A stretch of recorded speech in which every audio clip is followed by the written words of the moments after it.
جو کچھ آپ کو دنیا میں نظر آتا ہے سب اس پروردگار نے ہمارے لیے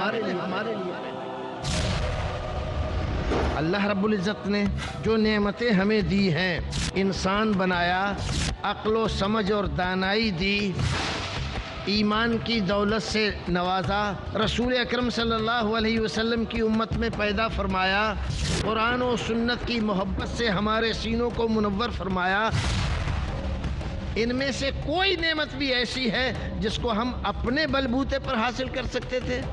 نہیں کر سکتے۔ اس لیے لازم ہے ہمارے لیے کہ ہم اس سے محبت کریں اور سب سے زیادہ محبت کریں، اور یہی اللہ کی محبت ہم سے مطالبہ کرتی ہے اس بات کا کہ ہم اس کے رسول سے اگر ایسی بات ہے کہ تم اللہ اور اس کے رسول سے محبت کرتے ہو تو خوش ہو جاؤ، تم اس کے ساتھ رہو گے جس سے تم محبت کرتے ہو۔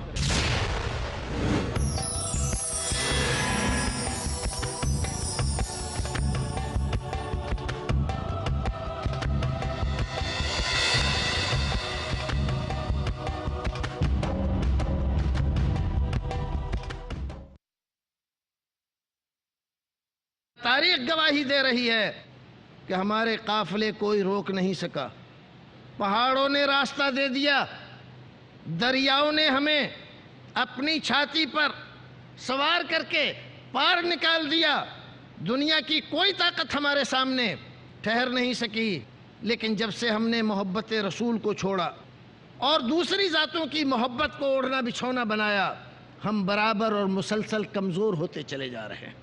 ضرورت ہے اس بات کی کہ ایک بار پھر ہم اپنے نظریے پر، اپنے رویے پر، اپنے کردار پر، اپنے عمل پر غور کریں اور دیکھیں کہ کیا کمی آئی ہے ہمارے اندر۔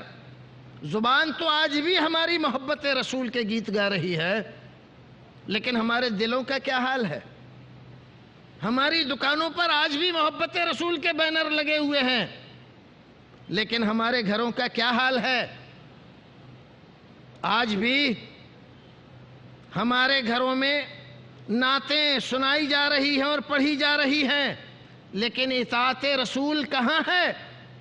نمازیں کہاں ہیں؟ تعلق باللہ کہاں ہے؟ مسلمان کا احترام کہاں ہے؟ ایک بھائی کا دوسرے بھائی کے ساتھ برتاؤ کہاں ہے؟ جو تعلیم رسول اکرم نے ہمیں دی تھی کہ اب جو اپنے لیے پسند کرتے ہو وہ بھائی کے لیے پسند کرو، وہ چیزیں کہاں گئیں؟ اتفاق کہاں گیا؟ اتحاد کہاں گیا؟ ہم تشدد اور افتراق میں کیوں مبتلا ہو گئے؟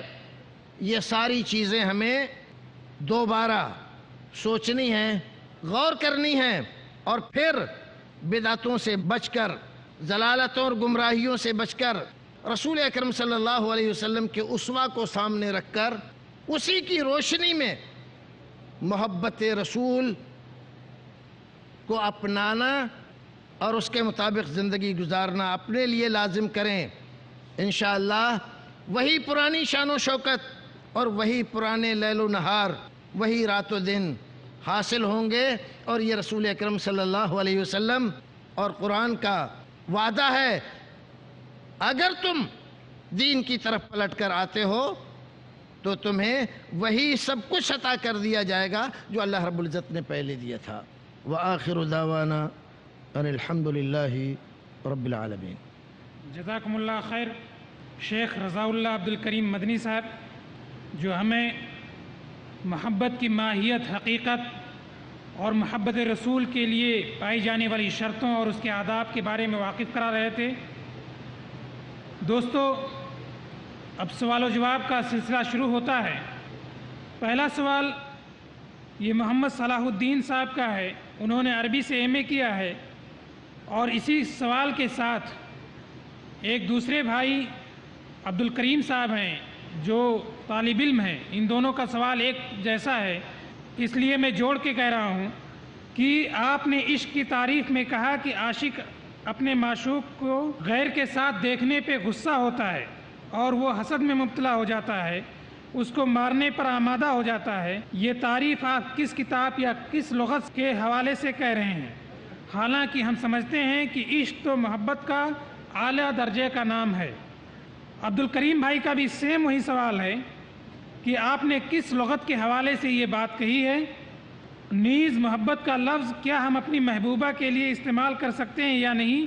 حالانکہ اگر لفظ حب یہ نبی کریم صلی اللہ علیہ وسلم کے لیے استعمال ہوا ہے۔ الحمدللہ والصلاۃ والسلام علی رسول اللہ۔ ہمارے بھائی کے سمجھنے میں تھوڑا غلطی ہو گئی۔ یہ جو کچھ انہوں نے لکھا وہ عشق کا معنی نہیں بتلایا ہم نے، وہ عشق کا نتیجہ بتلایا۔ نتیجے اور معنی میں بڑا فرق ہوتا ہے۔ دیکھیے محبت کے 10 درجے ہیں۔ محبت میں سب سے اعلیٰ درجہ خلت کا ہے، جس کو رسول اکرم صلی اللہ علیہ وسلم فرماتے ہیں لو کنت متخذا خلیلا لاتخذت ابا بکر خلیلا ولکن صاحبکم خلیل الرحمن۔ اگر میں کسی کو اپنا خلیل بناتا تو ابو بکر کو بناتا، لیکن میں رحمان کا خلیل ہوں اس لیے ابو بکر کو خلیل نہیں بنایا۔ لیکن وہاں پر ولیکن الاخوۃ والود یہ الفاظ مختلف اور روایتوں کے آئے ہیں۔ دیکھیے ایک شاعر کیا کہتا ہے، وہ ایک جذبہ حوث کا ہے، محبت ہو نہیں سکتی، تعلق صرف جس کا اتصال جسم و جاں تک ہے۔ یہ کیا ہے؟ یہ عشق ہے۔ دیکھیے غالب کیا کہتے ہیں، غالب کہتے ہیں جس کو عشق خلل ہے دماغ کا، لیکن محبت ایک الگ چیز ہے۔ محبت ایک محبوب جذبے کا نام ہے، جو کسی کی اچھائیاں محاسن آدمی دیکھ کر اس کی شجاعت، بہادری، سخاوت، للہیت، پرہیزگاری دیکھ کر اپنے آپ اس سے محبت کرنے لگ جاتا ہے۔ اور عشق کیا ہے؟ کسی کی صورت ظاہری دیکھ کر اپنی تمام تر توجہ اسی پر مرکوز کر دیتا ہے۔ اب اگر کوئی دوسرا اس کی طرف نظر اٹھاتا ہے تو غیر سے آنکھ لڑائی تو لڑائی ہوگی۔ یہ ساری چیزیں ہمارے اردو شاعروں نے بڑی تفصیل سے ذکر کر دی ہیں۔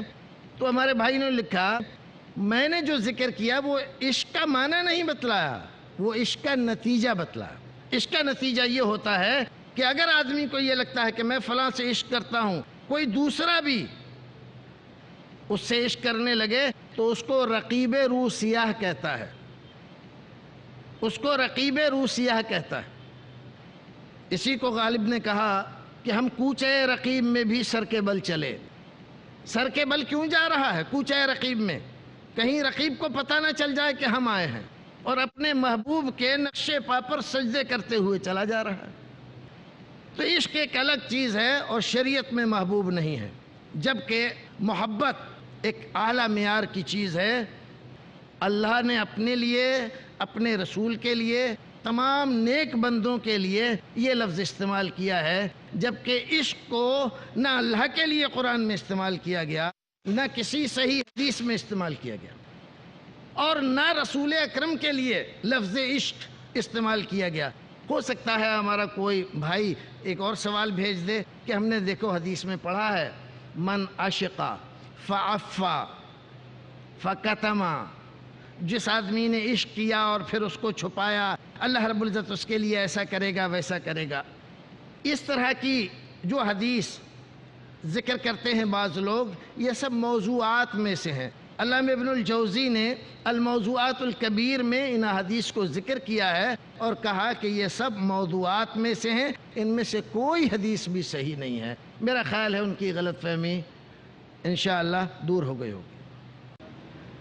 دوسرا سوال ڈاکٹر سہیل الرحمان چودھری کی طرف سے ہے۔ آپ MBBS ڈاکٹر ہیں، ان کا سوال بھی اسی سے ملحق ہے کہ عشق رسول اور محبت رسول میں کیا فرق ہے؟ محبت رسول مطلوب شرعی ہے۔ مطلوب شرعی کا مطلب یہ شرعاً مطلوب ہے، شریعت چاہتی ہے محبت رسول ہر ایک انسان کے اندر، جبکہ عشق مطلوب نہیں ہے شرعاً، نہ اس کا کہیں حکم دیا گیا ہے۔ عشق میں جنسی جذبات کی تسکین کا پہلو ہوتا ہے، کسی کی ظاہری شکل و صورت دیکھ کر ایک جذبہ ہوس کو تسکین دینے کے لیے، اپنی جنسی خواہشات کو پورا کرنے کے لیے وہ جو کچھ کرتا ہے، اس چیز کا نام ہے عشق۔ اور ظاہر ہے کہ جنسیات کا محبت میں یا شریعت کے طور پر مطلوب جو چیز ہے، اس میں اس کا کوئی علاقہ نہیں ہے، کوئی تعلق نہیں ہے۔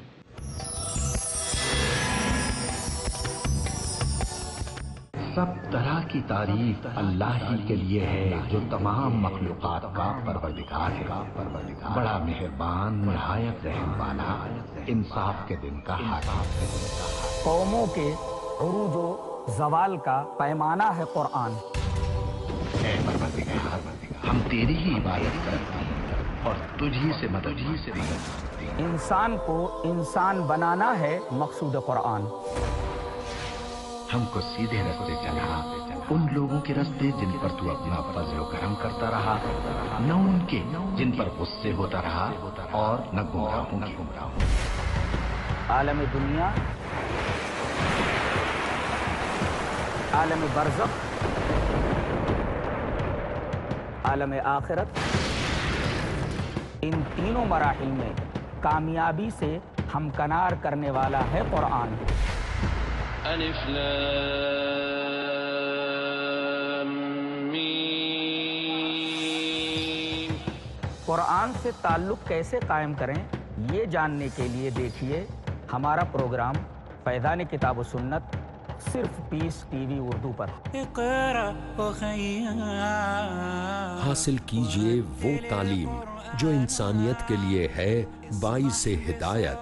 فیضان کتاب و سنت، ہر بدھ رات 7:30 بجے اور دوبارہ صبح 10:30 بجے انڈیا میں پیس ٹی وی اردو پر۔ Dialogue, discussion, debate, rebuttal, conclusion. Eliminate misconceptions about religion. Get enlightened. Witness Dr. Zakir Naik in a battle of words in Crossfire، ہر اتوار رات 8:30 بجے اور دوبارہ صبح 8:30 بجے انڈیا میں پیس ٹی وی اردو پر۔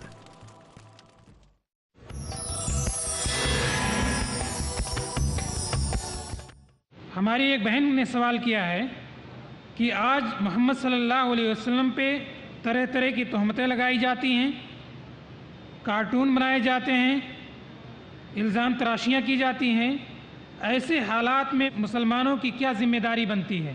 دیکھیے، میں اپنے طور پر اپنی بہن اور تمام بھائیوں کو ایک بات بتانا چاہتا ہوں۔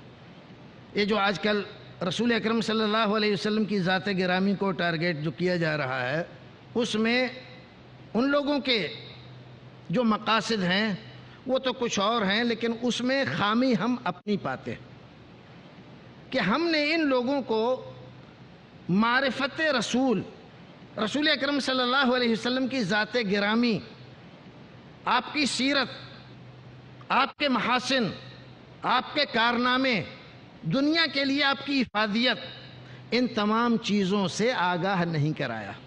ان کو جو کچھ بھی پہنچا وہ دشمنوں کے ذریعے سے پہنچا، اور ظاہر ہے کہ دشمن ہمیشہ برائیوں کو اجاگر کر کے پیش کرتا ہے۔ تو یہ بیچارے مجبور ہیں، اگر ان کو ایک دن کے لیے بھی رسول اکرم صلی اللہ علیہ وسلم کی اصلی سیرت اور اصلی شخصیت کی معرفت حاصل ہو جائے، قسم پروردگار کی یہ سارے کے سارے لوگ اپنی ان غلط باتوں سے توبہ کر لیں۔ کوتاہی ہماری ہے، ہم نے اپنے رسول سے واقف نہیں کرایا ان لوگوں کو، آپ کے کارناموں سے، آپ کی زندگی سے، اور آپ نے دنیا کو کیا دیا ہے، اور خود ان کے بارے میں جو آپ کے دشمن بنے ہوئے ہیں، رسول اکرم صلی اللہ علیہ وسلم کے جذبات کیا ہیں اور آپ ان کو کیا چاہتے ہیں۔ اگر یہ باتیں انہیں معلوم ہو جائیں کہ وہ ذات ایسی تھی کہ ہمارے لیے بے قرار رہتی تھی، ہم سے محبت کرتی تھی، یہ چاہتی تھی ہم کامیابی سے ہمکنار ہوں، تو یقیناً یہ لوگ دشمنی کا راستہ ترک کر دیں گے، جیسے بہت سارے لوگوں نے ترک کر دیا۔ جب تک نہیں پڑھا، نہیں جانا، اوٹ پٹانگ کہتے رہے، اور جس دن دیکھ لیا، جان لیا تو اس دن سے زندگی بدل گئی۔ حضرت ثمامہ کا واقعہ آپ نے پڑھا ہے، سیرت کی روشنی میں دیکھیے۔ وہ خود کہتے ہیں جب میں اپنی بستی سے نکلا تھا، دنیا میں آپ سے زیادہ ناپسند کوئی شخصیت نہیں تھی میرے نزدیک، آپ کے شہر سے زیادہ ناپسندیدہ کوئی شہر نہیں تھا، آپ کے دین سے زیادہ ناپسندیدہ کوئی دین نہیں تھا، لیکن چند دن، صرف چند نمازیں رسول اکرم صلی اللہ علیہ وسلم کو پڑھتے ہوئے انہوں نے دیکھا۔ وہ کھمبے سے بندھے ہوئے ہیں، مسلمان نہیں ہیں، کھمبے سے بندھے ہوئے ہیں مسلمان، نماز پڑھتے ہیں، رسول اکرم واعظ فرماتے ہیں مختصر سا، اور آپ ان سے یہ پوچھتے ہیں کہ کیا حال ہے، اور وہ اپنی اکڑ پھو میں رہتے ہیں، جواب اسی انداز کا دیتے ہیں۔ اور پھر آخر رسول اکرم نے غالباً تیسرے دن کہا کہ جاؤ ان کو چھوڑ دو۔ صحابہ کرام تو ان کو قیدی بنا کر لائے تھے، چھوڑ دو، چھوڑ دیا، چلے گئے۔ نکلے مسجد نبوی سے، ایک آدمی ملا، اس سے پوچھا کہ یہاں کہیں پانی کا انتظام ہے؟ کیا کرو گے؟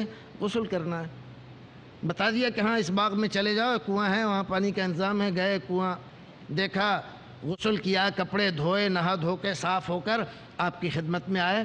رسول اکرم نے دیکھا، فرمایا ثمامہ ہم نے تمہیں آزاد کیا، جاؤ تم جا سکتے ہو اپنے گھر۔ کہا آزاد کہاں کیا؟ اب میں آپ سے جدا ہو کر کہیں نہیں جاؤں گا، جب میں نکلا تھا تو میرا حال یہ تھا، اور اب حال یہ ہے کہ آپ سے زیادہ کوئی محبوب شخصیت نہیں، آپ کے شہر سے زیادہ کوئی محبوب شہر نہیں، آپ کے دین سے زیادہ محبوب کوئی دین نہیں۔ دیکھیے یہ ہے، کیا ہے، جب تک جانتے نہیں تھے رسول کو تو دشمنی اور عداوت میں آپ سے زیادہ ناپسندیدہ کوئی نہیں تھا، اور جب جان لیا تو آپ کا دین، آپ کا شہر اور آپ کی شخصیت تمام دنیا سے محبوب ہو گئی۔ تو کوتاہی ہماری ہے، ہم نے بتایا نہیں لوگوں کو کہ ہمارے رسول کیسے ہیں اور کیا لے کر آئے ہیں اور دنیا کو کیا دے کر گئے ہیں۔ تو ہم اگر اپنی ذمہ داریاں پوری کریں، انشاءاللہ یہ نقشہ بدل سکتا ہے جو ہم دیکھ رہے ہیں۔ محمد نوید احمد جو تجارت کرتے ہیں، ان کا سوال ہے، کیا کسی شخص کو نبی کریم صلی اللہ علیہ وسلم کی خواب میں زیارت نصیب ہوتی ہے؟ اگر کوئی یہ دعویٰ کرتا ہے جبکہ وہ بندہ فاسق و فاجر بھی ہے تو کیا اس کے دعوے پہ یقین کیا جائے گا؟ رسول اکرم صلی اللہ علیہ وسلم ارشاد فرماتے ہیں، من رآنی فقد رآنی فإن الشیطان لا یتمثل بی۔ جس آدمی نے مجھے خواب میں دیکھا اس نے مجھی کو دیکھا، کیونکہ شیطان میری صورت اختیار کر کے نہیں آ سکتا۔ یہ حدیث ہے، صحیح حدیث ہے۔ اس کا معنی یہ ہے کہ جن لوگوں نے رسول اکرم کو زندگی میں دیکھا تھا، ان کو اگر خواب میں آپ کی زیارت ہوتی ہے تو آپ تو پہچان لیتے ہیں کہ ہاں یہ اللہ کے رسول کی صورت ہے، ان کو اس میں شک و شبہ نہیں ہو سکتا۔ آج کے زمانے کے ہم لوگ ہیں، ہم نے رسول اکرم صلی اللہ علیہ وسلم کی شکل مبارک نہیں دیکھی۔ آج شیطان کوئی اچھی سی شکل بنا کر نورانی اور ہمارے پاس آئے اور آ کر کہے کہ میں اللہ کا رسول ہوں تو ہمیں دھوکہ دے سکتا ہے۔ رسول اکرم کی صورت میں آ کر دھوکہ نہیں دے سکتا، لیکن دوسری صورت اختیار کر کے جھوٹ بول سکتا ہے کہ میں اللہ کا رسول ہوں، اور ایسا فاسقوں فاجروں کے ساتھ ہوتا ہے۔ اسی لیے علماء کرام نے، محدثین اعظام نے اس بات کو جانچنے کے لیے کہ اس آدمی کا خواب سچا ہے یا جھوٹا ہے، چند اصول متعین کیے ہیں۔ سب سے پہلی بات، اس آدمی سے یہ پوچھا جائے گا کہ ٹھیک ہے تم نے دیکھا اللہ کے رسول کو خواب میں؟ ہاں، بتلاؤ آپ کا چہرہ مہرہ کیسا تھا، آپ کی شکل و صورت کیسی تھی؟ اب اگر وہ بتلاتا ہے کہ آپ کی داڑھی چھوٹی سی تھی تو ہم کہتے ہیں کہ اس نے رسول اکرم کو نہیں دیکھا۔ وہ کہتا ہے آپ کی داڑھی بہت لمبی تھی تو ہم کہتے ہیں اس نے رسول اکرم کو نہیں دیکھا۔ اگر وہ کہتا ہے کہ آپ کی بھویں خوب گھنی تھیں تو ہم کہتے ہیں کہ اس نے رسول اکرم کو نہیں دیکھا۔ اگر وہ کہتا ہے کہ آپ کے یہ رخسار خوب ابھرے ہوئے تھے تو ہم کہتے ہیں اس نے رسول کو نہیں دیکھا۔ کیوں؟ اس لیے کہ رسول اکرم کے شمائل احادیث میں موجود ہیں۔ آپ کی شکل و صورت، خد و خال کیسے تھے، اس کے مطابق اگر وہ بتلاتا ہے تو ہم یہ کہہ سکتے ہیں کہ ہاں اس نے رسول اکرم کو دیکھا۔ پھر ایک اور بات، رسول کو دیکھا کس حال میں دیکھا، کپڑے کیسے پہنے ہوئے تھے؟ اب وہ آدمی کہتا ہے کہ وہ ٹوپی لگائے ہوئے تھے، تو ہم کہیں گے کہ نہیں اس نے نہیں دیکھا. کیوں؟ اس لیے کہ رسول اکرم نے ایسی ٹوپی نہیں لگائی. اب اگر وہ آدمی کہتا ہے کہ نہیں جیکٹ پہنے ہوئے تھے تو ہم کہیں گے اس نے رسول کو نہیں دیکھا کیونکہ رسول اکرم نے جیکٹ نہیں پہنی. اسی طرح سے ہم اس سے یہ بھی پوچھیں گے کہ کیا بات ہوئی تیری. اب اگر رسول اکرم نے کوئی بات کہی اور وہ بات آپ کی ان ہدایتوں کے خلاف ہے جو آپ نے اپنی زندگی میں دی تھیں. مثلا رسول اکرم نے اپنی زندگی میں کہا کہ مغرب کی اذان کے بعد جماعت سے پہلے 2 رکعت سنت پڑھو. اب ایک آدمی خواب میں دیکھتا ہے اور دیکھتا یہ کہ رسول اکرم منع کر رہے ہیں کہ مغرب سے پہلے 2 رکعت مت پڑھا کرو. تو ہم کیا کہیں گے کہ اس آدمی نے رسول کو نہیں دیکھا کیونکہ رسول اپنی تعلیمات کے خلاف بات نہیں کہہ سکتے. اس طرح کی بہت ساری علامتیں ہیں جس کو دیکھ کر ہم پہچان سکتے ہیں کہ اس نے دیکھا اور اس نے نہیں دیکھا. ایک صاحب ہمارے ہندوستان کے بہت بڑے شاعر انقلاب کہلاتے تھے، لکھنؤ ملیح آباد کے، نام نہیں لینا چاہتا ہوں میں. ان کی ایک کتاب ہے یادوں کی برات، اور اس میں انہوں نے رسول اکرم صلی اللہ علیہ وسلم کو 2-3 بار دیکھنے کا تذکرہ کیا ہے، اور یہاں تک لکھا ہے کہ صبح دن بھر اس کمرے میں جس میں دیدار نصیب ہوا تھا خوشبو ہی خوشبو پھوٹی ہوئی تھی، جبکہ وہ آدمی شراب بھی پیتا تھا اور انتہائی درجہ. اور اسی کا یہ شعر ہے کہ جو لوگ عقائد سے غذا پاتے ہیں یوں عقل کی آواز سے گھبراتے ہیں، جیسے کہ بہاراں کی ہوا چلتے ہی بیمار لحافوں میں دبک جاتے ہیں. ایسا آدمی رسول اکرم صلی اللہ علیہ وسلم کو دیکھے گا؟ یہ بات نہیں ہو سکتی. نماز پڑھتا نہیں، روزہ رکھتا نہیں، شریعت کا مذاق اڑاتا ہے، شریعت کے احکام کی کھلی اڑاتا ہے، ٹھٹا اور مذاق کرتا ہے، اور پھر کہتا ہے میں نے دیکھا. اب اگر آپ یہ کہیں کہ جھوٹ کیسے بولے گا؟ وہ کہہ رہا ہے کہ سارے کمرے میں خوشبو ہی خوشبو تھی. خوشبو کا ہونا رسول اکرم صلی اللہ علیہ وسلم کی آمد یا دیدار کے لیے کوئی علامت نہیں ہے. محدثین کرام نے، امامان دین نے رسول اکرم کا دیدار کیا خواب میں، لیکن کسی نے خوشبو کا تذکرہ نہیں کیا، لہذا یہ علامت نہیں ہو سکتی. شیطان کہیں سے خوشبو لا کر اور اس کمرے میں پھینک سکتا ہے اور اس آدمی کو دھوکہ دے سکتا ہے. اگلا سوال ہے ہماری ایک بہن کی طرف سے، ہدا قریشی کی طرف سے. وہ کہتی ہیں کہ ہمارے دلوں میں وہ ایمان نہیں ہے، وہ نبی کریم صلی اللہ علیہ وسلم سے ویسی محبت نہیں ہے جیسی کہ صحابہ کے دلوں میں تھی. تو کیا یہ ہمارے ایمان کی کمزوری ہے؟ یقیناً ایمان گھٹتا بڑھتا رہتا ہے. ایمان ہمیشہ ایک حال پہ نہیں رہتا. 24 گھنٹے میں بھی اگر آپ دیکھیں اپنے آپ کو صرف، تو 24 گھنٹے آپ کی ایمان کی حالت ایک جیسی نہیں رہتی. خود صحابہ کرام اس صورتحال سے پریشان ہو گئے. حضرت حنظلہ رضی اللہ تعالی عنہ بڑے جلیل القدر صحابی ہیں، رسول اکرم صلی اللہ علیہ وسلم کی محفل سے غائب رہے 1-2 دن. رسول اکرم نے کہا کہ سب لوگ آ رہے ہیں، حنظلہ کہاں ہیں؟ کہیں نظر نہیں آتے. بھیجا ایک آدمی کو. جب وہ گئے کہا کہ اللہ کے رسول نے بلایا. کہا کہ کیا بلایا ہے؟ برباد ہو گئے. کہا کہ کیا ہوا؟ کہ نافقہ حنظلہ، حنظلہ تو منافق ہو گیا. کیسے منافق ہو گیا؟ کہا کہ ایسے کہ جب ہم آپ کی مجلس میں، آپ کی بزم میں رہتے ہیں تو ہمارے ایمان کی حالت کچھ اور رہتی ہے. جنت ہمارے پیش نظر رہتی ہے، جہنم کا ڈر غالب رہتا ہے، دنیا کا کہیں دور دور تک پتہ سرا نہیں ہوتا، بس اللہ ہی اللہ زبان سے نکلتا ہے، دل کی کیفیت عجیب رہتی ہے. لیکن جب ہم آپ کی مجلس سے گھر جاتے ہیں، بیوی بچوں میں پڑھتے ہیں، تو وہاں ہم بھول جاتے ہیں جنت کو بھی، جہنم کو بھی، اور دنیا ہی دنیا ہماری نظروں میں رہتی ہے. یہی تو منافقت ہے کہ یہاں کچھ اور وہاں کچھ. رسول اکرم صلی اللہ علیہ وسلم نے فرمایا نہیں، یہ منافقت نہیں ہے، یہ تو ان تمام چیزوں کا لازمی نتیجہ ہے. اور اگر یکساں کیفیت تمہاری رہنے لگ جائے، میری مجلس میں اور گھر پہ دونوں جگہ ایک جیسی کیفیت رہے، تو فرشتے گلی کوچوں میں تم سے مصافحہ کریں گے. تو ہماری ایمان کی حالت ایک جیسی نہیں رہتی. صحابہ کرام جیسا ایمان کیسے ہمیں حاصل ہو سکتا ہے؟